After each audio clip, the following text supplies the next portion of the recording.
बाहर गेले गिदर आपन दो एने हो एने रे घन घन बिटाडे सुरो दो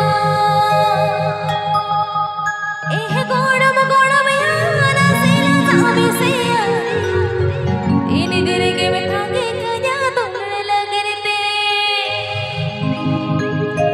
एह गोड़म याना सेला जाबे से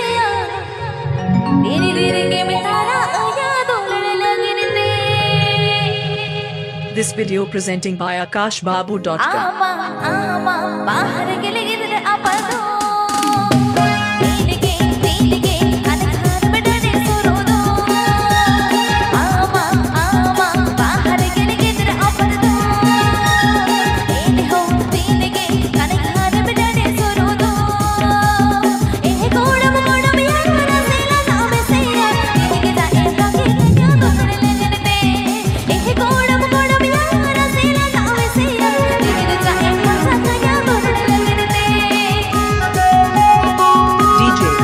akashbabu.com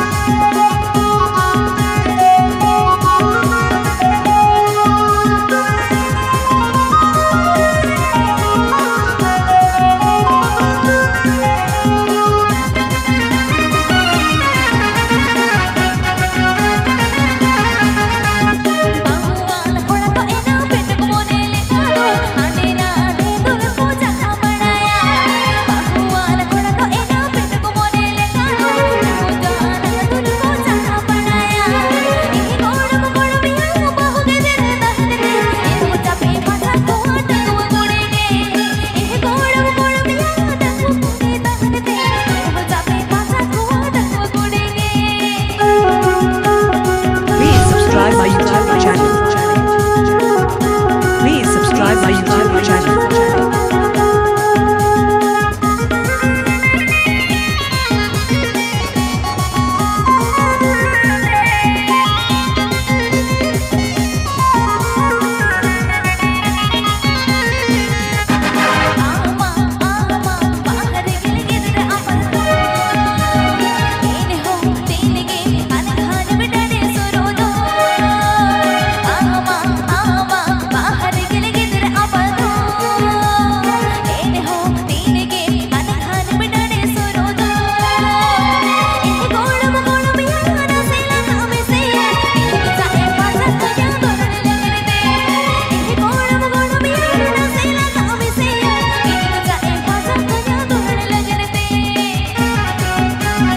संगत तो तम लोग करें कासी जोरा में विनीपुर वेस्ट बंगाल